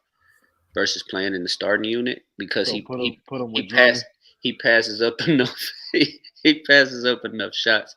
But when he gets aggressive, like he actually has like a nice little game, but he just don't use it. And I feel like it's because of who he's on the court with Mm. that he defers. But like he's become a decent spot up shooter. So we can borrow some of them draft picks from the Bears or something. I'm telling you, bro. We need God something. damn. We need something. But I think most importantly, it's the same shit that happened with Brooklyn, bro. Brooklyn was sitting there with a couple people injured. They didn't have like the whole roster. I think Seth Curry had some injuries early. Joe Harris was out early. People like these niggas was looking terrible. Yeah. Terrible. And we I'm were literally A. sitting on the internet I'm sitting on the internet arguing with people telling them like, look, man, the roster ain't good enough. It just it just ain't. They don't have a good team. Like KD can't carry them all on his back. Kyrie is good, but that's all they got. You know what I'm saying? And KD even said it like, nigga, we starting whatever buddy name. Sorry to him, but he like, what the fuck you expect me to do? What you expect me to do with these guys? You know what I'm saying? So it's but literally all they did was change the coach.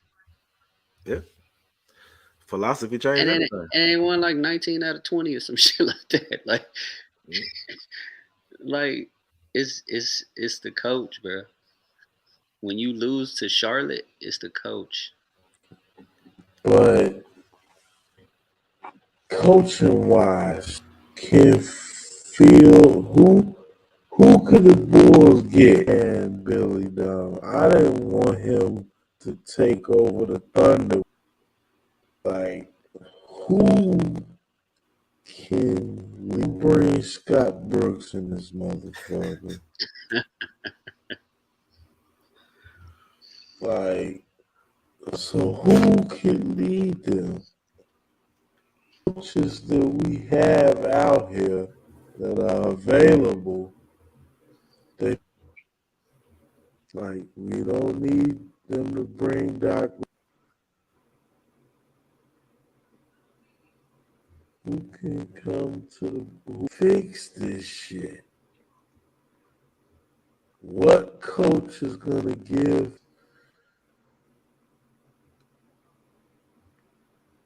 See, we gotta Nah, we see how we stuck. See how we stuck with Doom. no. Because who would have if you'd have said that same thing 2 months ago for Brooklyn, nobody but his mama would have said Jock Vaughn. But Jock Vaughn, But nobody would have said Jock Vaughn but his mama. Jock Vaughn. Nobody would have said he's the answer in Brooklyn. NBA. Nobody would have said he's the answer in Brooklyn. So Jock Vaughn was he knocked down his shots. Cool. He up and like you know what I'm saying. He was the guard that stabilized. Like, that's cool. So I can see. That's cool. Like, can we still do something? Who would have called that? Sam Cassell. Who would have called that? Nobody. His mama. Because we was talking, his mama about Udoka. Let my baby coach. Bro, look, I don't know who I don't know who the answer is. I just know who is not. You know what I'm saying? It ain't Billy. It ain't Billy. I feel like because the most obvious flaw in the coaching that I see is the defense. Yeah. So like you're not even either not putting them in the right defensive scheme initially, or when shit start happening, you're not coaching adjustments. So like it's up to. I put a lot on the players too because I feel like y'all, you know, you've been playing this shit long enough. You get paid a lot of money to do it, and you should know what to do yourself. Which Right. is why I be mad at Giannis ass all the time because he blame everything on the coach. Well, the coach said, coach said for me to guard so and so. Nah, nigga, if somebody getting 50 and you supposed to be the best player, go guard him. Go stop him Go from guard getting him. 50. You know what I'm saying? I don't give a damn what position he play. Just like Like, we were playing the other day, and Kyrie waved off his man. Like, nah, you go. show ass, you go over there. I got him. Yeah. Straight up. So like Yeah. I put it on a lot of the players too. Like I feel like if it's which is why I like Lonzo Ball, because it's like if you Lonzo Ball, it don't matter what the play is. We If need he's him back. man, so bad. So if the play or if the personnel says we got a mismatch here, he's gonna exploit the mismatch. I don't give a shit what the play was called. We finna do this. You go here. I'm finna go to the post because he got a nigga that's 6'6" on him. Right. Game over. It doesn't matter what's called over here. Now, what we've been seeing is what looks like that same kind of thing, but instead of playing to the mismatches, it's like, all right, this didn't really work. ISO. Right? So that's better. It's set a screen and get out the way. You know what I'm saying? Right. Versus moving the ball or exploiting a mismatch. But so that's why I say it comes down to coaching. I think the players could very easily wave off whatever the play that's called is if it's not working. But it's ultimately on the coach. Like, you're not putting them in the best position to win. Where we losing to teams like the fucking Wizards. When you lose to the Wizards, Charlotte, Houston, San Antonio, when you losing to those teams, bro, like, and you're clearly the better team, it's the coach. It's the coach. So Do he y'all leaves. really getting rid of Billy Donovan? That's the start for me. Quinn Snyder, Kenny Atkins. Do not bring Kenny Atkins. That nigga had an all-star team and could put shit together. But he could stay True. wherever You know they credit him with the development of some of those younger guys though. Right. Like Okay. Karis LeVert and he was there when they had that nigga gone. He went and got his money. He was there when they had what's the name? Snitching ass D'Angelo Russell. Right. I mean, D-Lo a dog though. He is. He's a snitch. He's the 6'9" of the NBA, but shit. He a basset hound, nigga.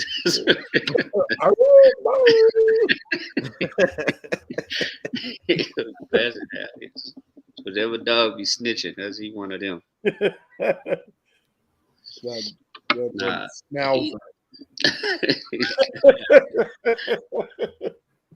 Goddamn hound dog. I don't know, man. I just think the Bulls need some divine intervention. Like this GM and this basketball operations dude, man, they need to do something. Yeah. Like, something got to give. They got to. I agree, because I think it's getting to the point where, like, you have to either go crazy and spend into luxury tax, or you're gonna have to blow it up. Yeah, and it's like the team ain't had a chance to really do nothing to blow it up. That's exactly. It's like you blow it up. It's like you pushing the Bulls back another 5-6 years before they're able to do anything. Exactly. Don't stink. Exactly. Horrible. I agree. So that's I'm definitely not on the side of blowing it up, because we haven't seen it. We haven't seen it get a real chance to do anything yet. Vooch got to go. He can't be part of that. If he gonna stay, we got to renegotiate, man. I mean, his contract. His contract up anyway. Yeah, they got to do something. But what I don't want to see, they get you free flights to the crib. What I don't like is No. what I don't like is where the money is now. It's like you have to overpay. Like everybody's getting paid a whole lot of money because of what the max is Mm-hmm. and what they can be paid, right? Yeah. So it's like, because I was looking at, they was talking about DeRozan is eligible for a max extension this summer, Mm-hmm. and I was like, well, buddy, like 34, Right. 30, I think 33, 34. So I'm like, we get it, man. 4 more years at $150 million, $160 million, or whatever it is. Like, Tom Brady. Does he have that left in him? You know what I mean? Like, yeah, LeBron's still going at 38, but right, everybody ain't LeBron. Like, quick, you know what I'm saying? Like, what y'all think about this grandfather thing they've been talking about? What grandfather?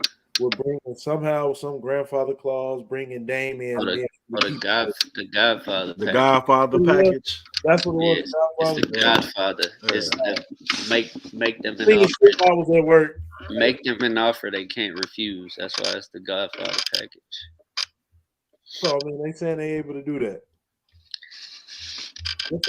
I don't know what that looks like. I would have to see the deal, but they said they would be able to bring in Dame. They would be able to keep Vooch, all the three.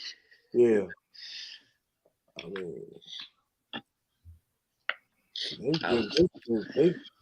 I would have to see what we would have to give up. If it's a bunch of draft picks and shit, fine. I don't care about them hoes. I don't give a shit about picks. They give us Yusuf Nurkic or something. Shit. Yeah. That ain't can't jump either. Man, he could do something other than what Vooch was giving us. But, honestly, man, I think it would depend. For me, it would depend on what we got to give up, because ultimately, Dame gets a lot of his points off of the same way DeRozan and Levine do. Mm-hmm. So it'll be interesting to put that together and see how they can run an offense with three ISO guys. You know what I'm saying? See that being successful. Yeah, I don't think that's like Melo, Westbrook, and Harden in Houston. Right. Yep. Or Melo, Westbrook, and Paul George in OKC. Right. That shit stunk. But I think, I don't see how that works. How that benefits the team. It's a good problem to have. You know what I'm saying? When you got that many people that can get buckets. But somebody gonna be a bitch though. On the downside of that, I mean, I think it's ultimately about winning, man. You winning games, ain't gonna trip too much. But I think on the downside of that is like what happens to the second and third unit, right? Because that Godfather package is likely gonna have to include Patrick Williams, Kobe White, maybe Ayo too. No, we gotta keep Ayo. But I would say so too. But let's keep Ayo. So you got Patrick Williams, Kobe, Derrick Jones Jr. Probably Derrick. I mean, I would hate to probably Derrick Jones Jr. And I would absolutely. I've been on that for 2 years now. People been trying to trade Kobe White for 2 years, and I'd be like, hell no. And it's finally starting to kind of show dividends because he's by far the best 3-point shooter on the team. By far the most consistent 3-point shooter on the team. But we would have to give up Kobe White. We'd probably have to give up Patrick Williams. We'd probably have to give up like a Derrick Jones or maybe even like a Drummond or somebody like that, depending on, and then probably a bunch of picks for the next 5 years or some shit like that, right? So it's like, and then Dame is like 32, 33, some shit like that. So it's like, how long does that really give us that you really sacrificing your franchise for potential, 2-year window? And does that even make us better than Milwaukee, right? Who can go 9-10 deep? Mm-hmm. So personally, I don't think Dame would be the answer. And then we probably have to trade, injured Lonzo Ball with that, because there would be no purpose of him getting healthy to come back to that team. Right. There was somebody saying that. There was somebody saying they was gonna reach out and inquire about Lonzo Ball. Yeah, look, I would hate to see him go anywhere. I want him to. I want him to get back healthy, obviously, but when he does, I'm hoping that it's still, at a level where he's at least close to where he was before he got hurt. Right. Because if so, like he's the reason we were as good as we were last year at the beginning. And the team is constructed around. Without a doubt. He's by far the reason. Without a doubt.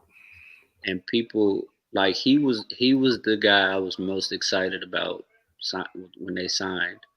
I was like, oh shit, we got Lonzo Ball. I was cool with the DeRozan pickup, like with the DeRozan signing. I was like, oh, that's nice. But when we signed Lonzo Ball, I was excited. I was like, oh, this is a game changer. Yeah. Because there are, I don't know. I don't know that there's any like young true point guards. Mm-hmm. Yeah. All them niggas want to shoot. Yeah. All of them are scorers. All of them want to be 20-point scorers. Ain't nobody really. Yeah, ain't none of them really playing defense and then getting the ball out to scorers. Right. Yeah, Lonzo and Melo, they got to be like right. And Melo is a hybrid because he gets you involved like Lonzo, but he gonna jack that thing up too. Like Lonzo is pure pass first.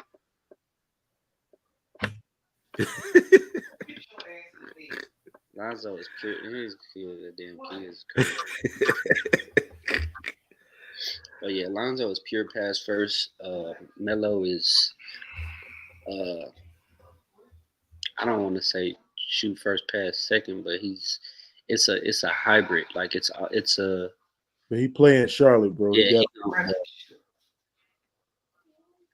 he gonna do what he needs to do, right? Like, so if it's nights where somebody got it going, he can get the assists and get 8, 9, 10, 11 assists. Other nights, if he need to score more, he can do that. That's not really Lonzo's game, but.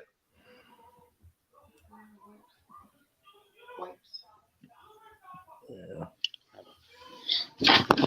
What else we got on tap? Man, brothers, we are in the 2-hour window here. The ones that was in her room, I put back in there. We hit on a lot of good stuff tonight, man, and just for the people that kind of jumped in and out, Reg had to jump off tonight for a minute.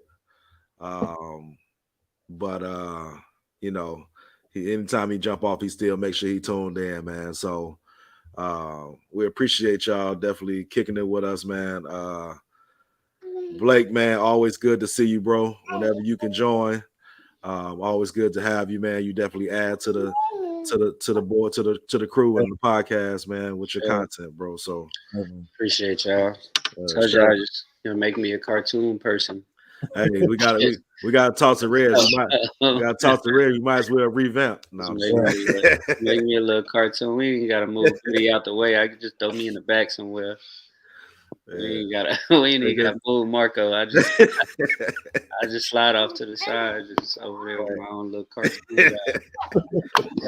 That might have to be in the works for 2023. I'm with it, man. Anytime y'all want me to join, I'm with it. For sure. Love, Kizzo. Yes, sir. But man, otherwise, man, as always, man, we appreciate y'all checking in with us, man. Continue to stay safe, be blessed, man, and we look forward to seeing y'all next week, man. Be back with some more good stuff for you, and as always, man, just make sure you check in with us on Facebook, man. If you ain't joined the Bars and Buckets podcast crew on Facebook, make sure you join that. Follow us on YouTube.